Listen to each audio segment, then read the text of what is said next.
Mi jefe, o sea, mi propio papá, me dejó un audio: ya no estás en el negocio familiar. Espera una llamada de nuestro abogado.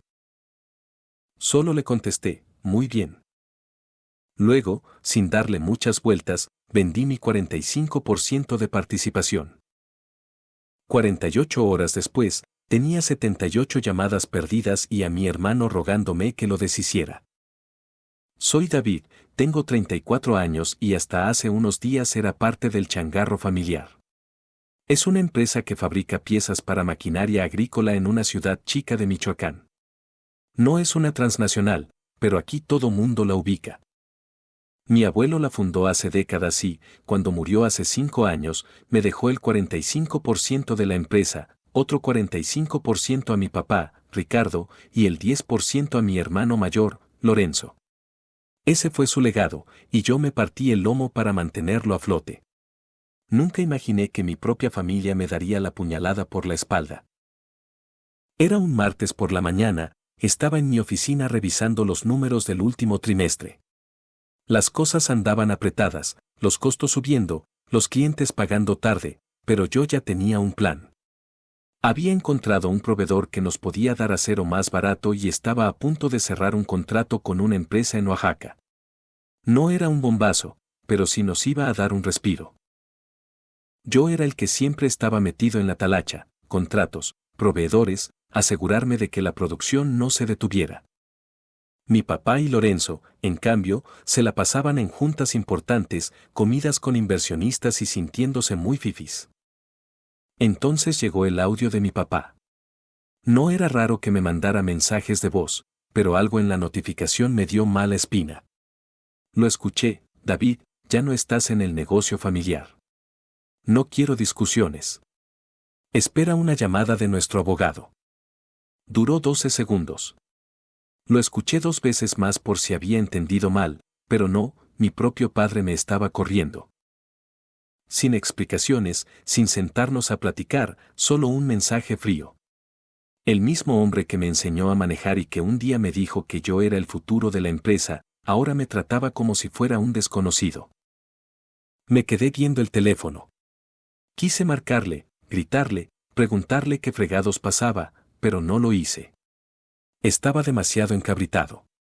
Solo le contesté con 2 palabras: muy bien, mandé el mensaje y apagué el celular. No voy a decir que me mantuve Dalai. Pasé el resto del día dando vueltas en mi oficina, pensando en todo lo que había hecho por esa empresa, noches en vela revisando cuentas, fines de semana viajando para cerrar tratos, mientras Lorenzo se iba de paseo y mi papá jugaba golf. Pensé en mi abuelo, que siempre me decía: el negocio es como una casa, si no cuidas los cimientos, se cae. Yo cuidé esos cimientos, y ahora me trataban como si no valiera nada. Esa noche, en mi depa, abrí una chela y me quedé pensando. Ese mensaje no era un arranque. Espera una llamada de nuestro abogado, eso significaba que ya había algo cocinándose: papeles, acuerdos, algo grande, y yo sin enterarme. Pero no me iba a quedar de brazos cruzados para que me pisotearan. Si mi papá y Lorenzo creían que podían sacarme así, les iba a salir el tiro por la culata. A la mañana siguiente, marqué a Tomás, un amigo de la uni que ahora es abogado. No es de esos abogados de traje carísimo, pero es listo como él solo. Le conté todo: el mensaje, mi 45% de la empresa y mi sospecha de que había algo raro detrás. Tomás escuchó y me dijo: David, necesitamos saber qué están tramando. Tu 45% es un pedazo grande, no pueden hacerse como que no existes. Hay que movernos rápido. Le dije que empezara a investigar. Tom contactó a un colega que sabía de negocios familiares y se puso a revisar registros públicos. Yo traté de no volverme loco, pero estaba difícil. Cada vez que pensaba en la empresa, sentía como una espina en el pecho.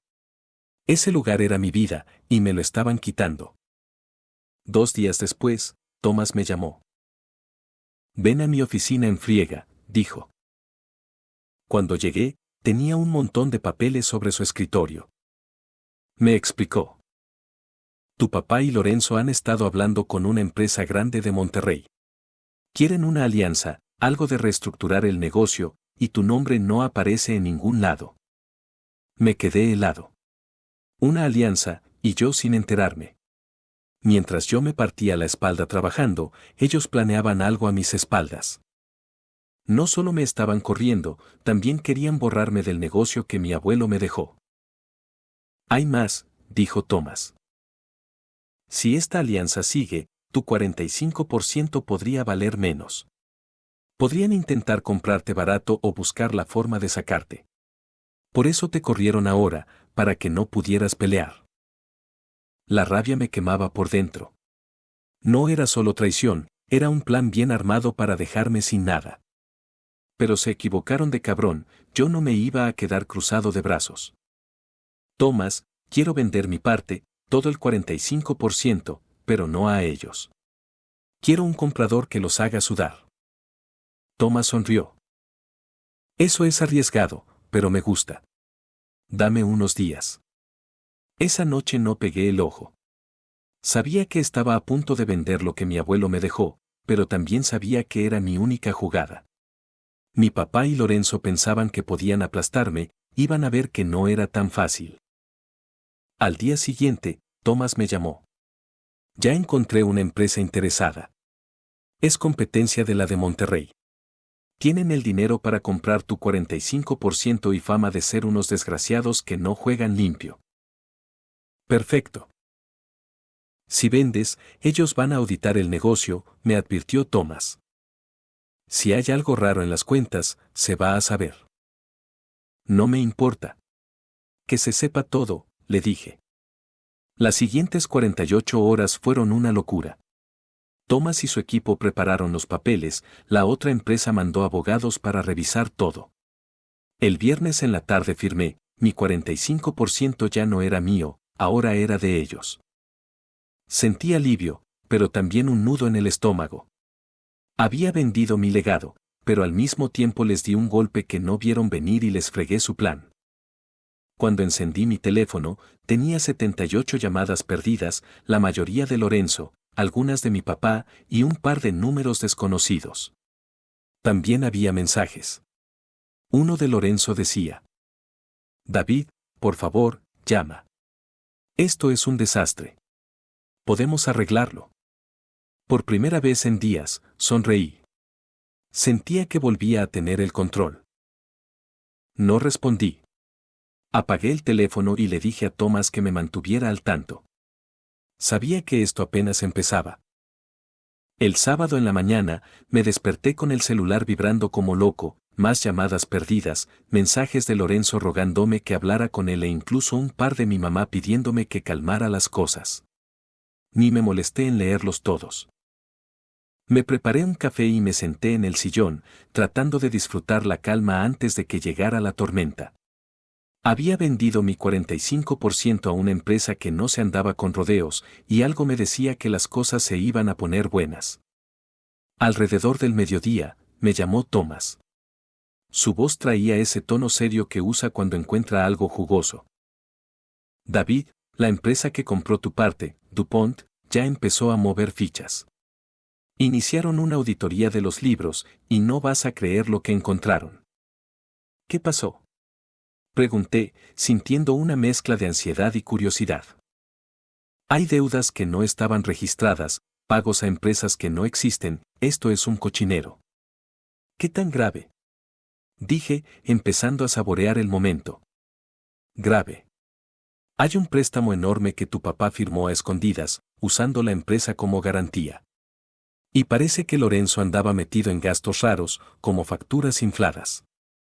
Si esto sale a la luz, no solo van a perder la alianza con la empresa de Monterrey, también podrían enfrentar cargos legales. No pude evitar cagarme de la risa. ¿Entonces me corrieron para tapar sus propios desmadres? ¡Qué brutos, qué inteligentes son! No te rías tanto, dijo Thomas, porque están tratando de echarte la culpa. Dicen que tú manejabas las finanzas y que todo es por tu descuido. No te preocupes, respondí, tú y yo sabemos que nunca estuve metido en esas movidas. Thomas me aseguró que ya teníamos pruebas de que yo no sabía nada de esos enjuagues. pero me recomendó mantenerme al margen, por ahora. Pero la idea de que mi papá y Lorenzo intentaran culparme no me sorprendía, aunque sí me daba coraje. Yo era el que pasaba noches revisando números y buscando dónde ahorrar, mientras ellos se gastaban el dinero en cenas y viajes. Y ahora querían pintarme como el villano. Esa tarde decidí salir a caminar para despejarme. No había dado ni 2 pasos fuera del edificio cuando un coche se detuvo a mi lado. Era Lorenzo.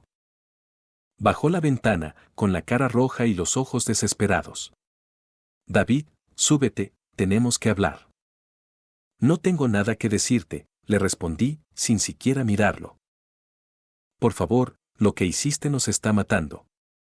La empresa se va a ir al carajo si no paras esto. Me detuve y lo miré de frente. ¿Lo que yo hice?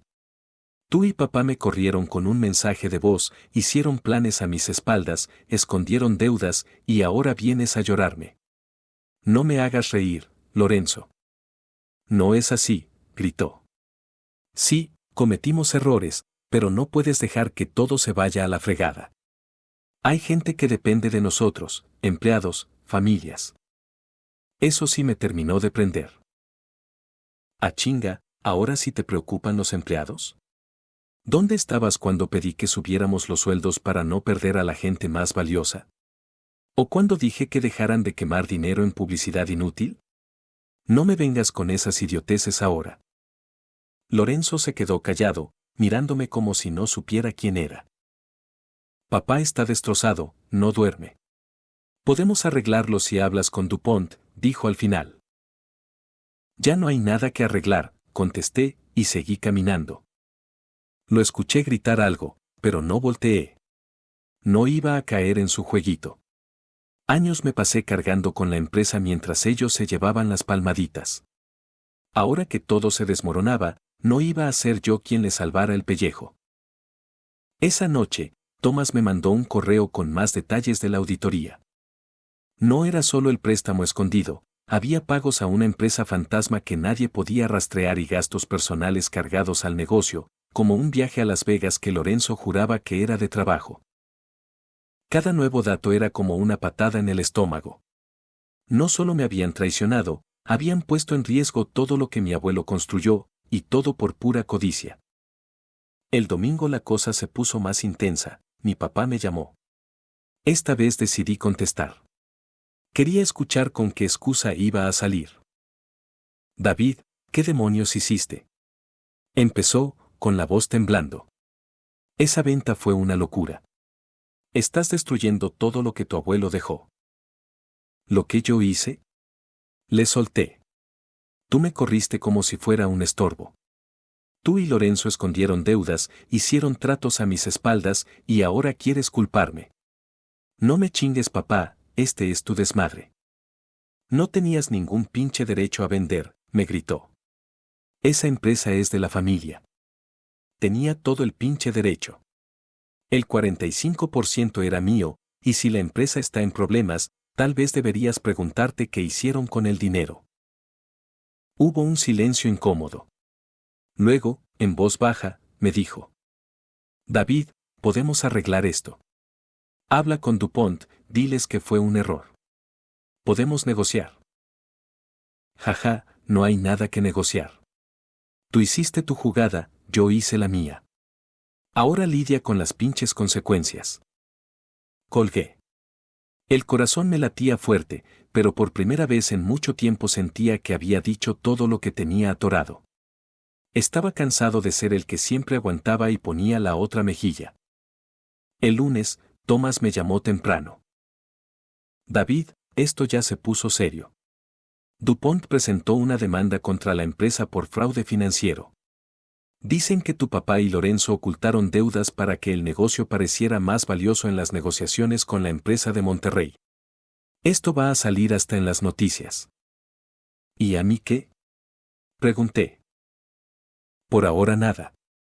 Tu venta fue limpia y tenemos pruebas de que no sabías nada de las irregularidades.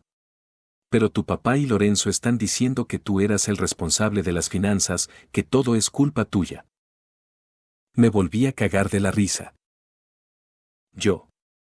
¿El mismo que mantenía el negocio a flote mientras ellos gastaban en tonterías?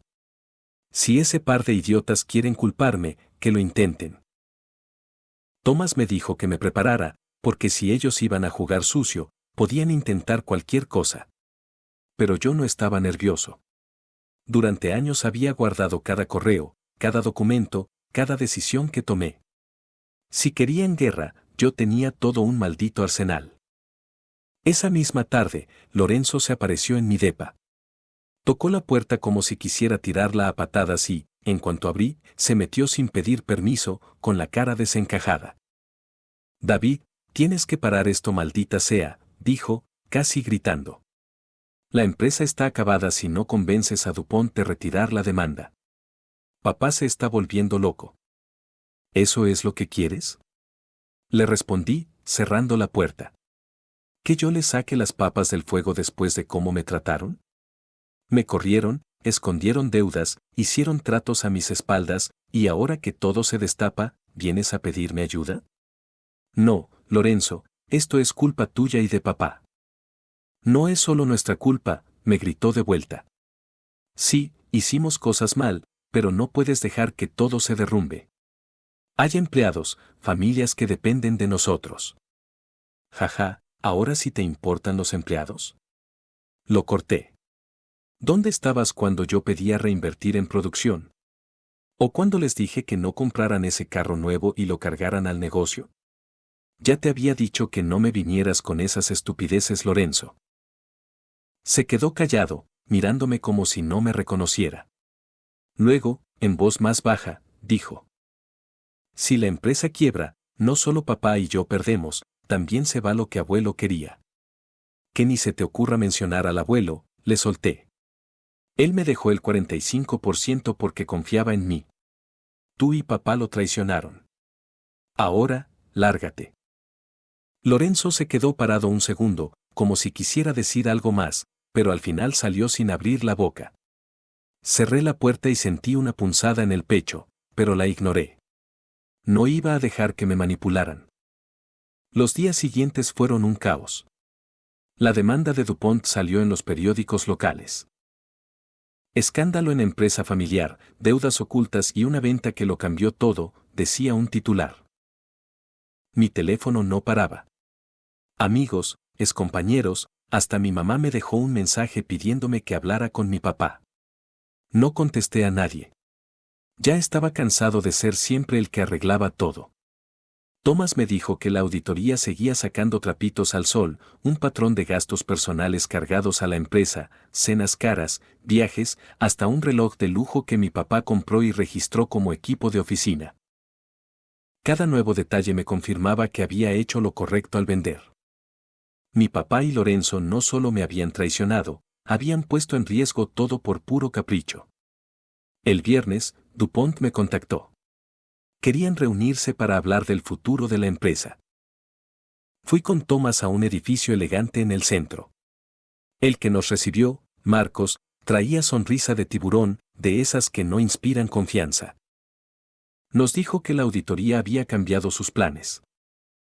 En lugar de integrarnos al negocio, ahora queremos comprarlo completo, o dejar que se vaya a la quiebra. Tu venta nos dio una ventaja, David, pero queremos saber si nos ayudarías a tomar el control total. ¿Podría haber algo bueno para ti? Miré a Thomas, que se quedó callado. Déjame pensarlo, respondí. No quería comprometerme de inmediato, pero la idea de darle el golpe final a mi papá y a Lorenzo era tentadora. Cuando salí de ahí, supe que el juego había cambiado.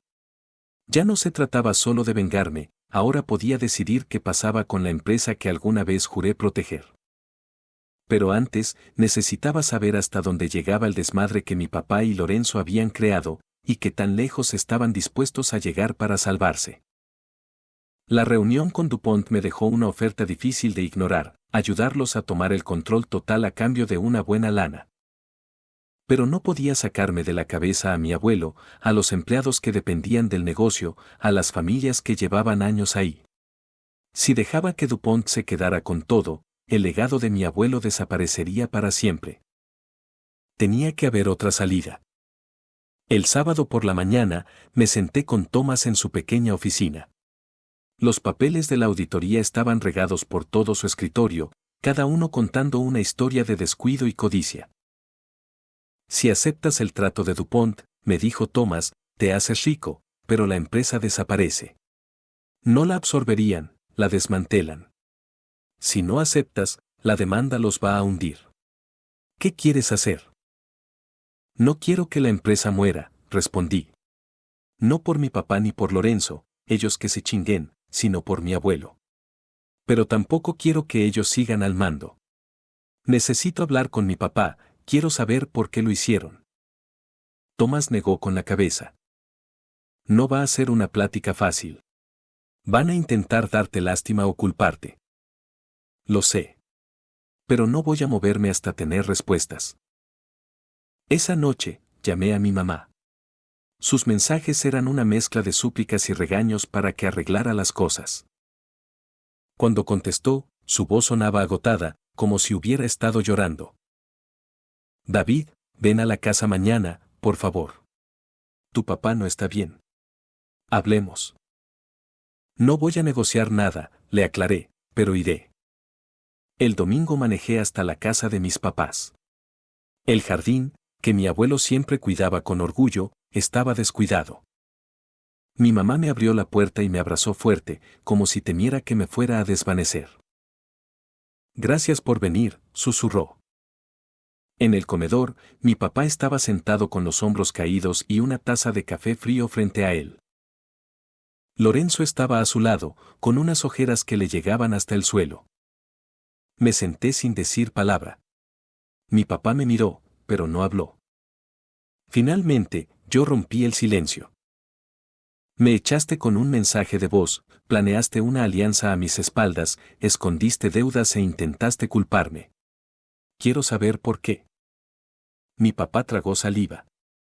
Lorenzo miraba al piso. Mi mamá le puso la mano en el brazo a mi papá, como dándole valor. No quería que fuera así, dijo mi papá, con voz temblorosa. La empresa estaba en problemas. La alianza con la empresa de Monterrey era la única salida, pero ellos no querían tratar con alguien que tuviera tanto control como tú con el 45%. Pensé que si te sacábamos, podríamos salvar el negocio. ¿Y no se te ocurrió decirme? Le solté, apretando los puños. Yo era el que mantenía todo a flote mientras ustedes se gastaban el dinero en cenas y viajes. ¿Por qué carajos no me dijiste la verdad?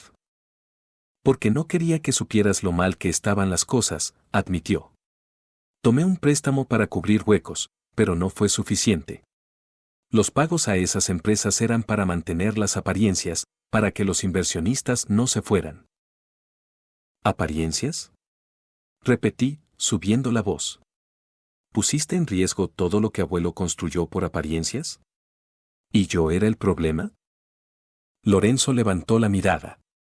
No eras el problema, David. Pero no creímos que venderías. No pensamos que llegarías tan lejos. Me queda claro que dejaron de pensar en mí hace mucho, les dije. Me usaron de chivo expiatorio mientras hacían lo que querían. Ahora la empresa está colgando de un hilo por sus decisiones, no por las mías. Mi papá bajó la cabeza. Cometí errores, pensé que podía manejarlo solo. Por un momento, no lo vi como al traidor que me echó, sino como a un hombre perdido, aplastado por sus propios errores. No lo justificaba, pero lo entendía. Lorenzo, en cambio, se veía más preocupado por salvar su pellejo. David, por favor, dijo, habla con DuPont. Podemos negociar. No dejes que todo se derrumbe. No voy a salvarlos a ustedes, respondí. Pero tampoco voy a dejar que el legado de abuelo muera por sus estupideces. Voy a encontrar una manera, pero no será para ustedes. Me levanté y salí. La voz de mi mamá llamándome se fue apagando mientras subía a mi carro. No había promesas, solo una decisión, salvar lo que pudiera, pero a mi manera. Esa noche, con una chela y un cuaderno en la mesa, escribí mis objetivos: mantener la empresa viva, proteger a los empleados, sacar a mi papá y a Lorenzo del mando y mandarlos al demonio. Era un plan arriesgado, pero valía la pena. El lunes llamé a Thomas y le pedí que me consiguiera otra reunión con DuPont. Cuando llegué al edificio en el centro, Marcos, el tipo con la sonrisa de tiburón, me recibió como si ya tuviera mi firma asegurada. «David, ¿listo para cerrar el trato?», dijo.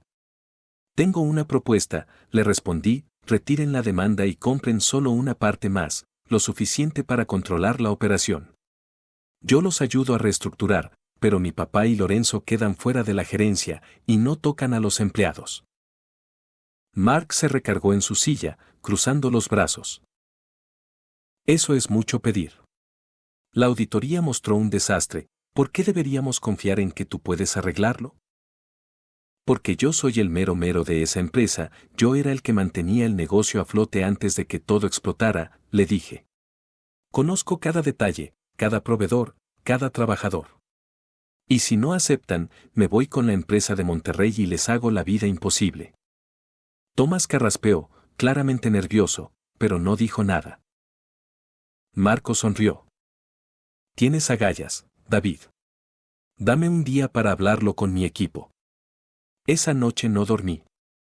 Sabía que estaba jugando con fuego, si DuPont decía que no, la empresa podía colapsar. Pero si decía que sí, podía salvar lo que mi abuelo había construido, aunque no fuera como lo había imaginado. El martes, Marcos me llamó. «Está bien, aceptamos, pero con algunos ajustes. Compramos el 30% de tu papá y Lorenzo. Tú te quedas como consultor principal por 2 años, con un sueldo decente. Los empleados se quedan, pero vamos a recortar costos donde podamos». «Trato hecho», dije, sintiendo el corazón en la garganta. No era perfecto, pero era un comienzo. Las semanas siguientes fueron un relajo. DuPont compró la parte de mi papá y de Lorenzo, que no tuvieron más opción que vender. La demanda se retiró y yo empecé a trabajar con un equipo nuevo para limpiar el cochinero que habían dejado. Despedimos a un par de gerentes que ayudaron a esconder las deudas, renegociamos con proveedores y armamos un plan para pagar el préstamo oculto. No fue fácil, pero poco a poco los números empezaron a mejorar. Mi papá se encerró en su casa y casi no salía. Mi mamá me dijo que estaba avergonzado, pero no quiso verme. Lorenzo intentó montar un negocio propio, pero sin el respaldo de la empresa tronó de volada. No sentí lástima, ellos se hicieron su cama, ahora que se acostaran en ella. Un día, mientras acomodaba mi oficina, encontré una foto vieja de mi abuelo en la fábrica, sonriendo con los trabajadores. La puse en mi escritorio.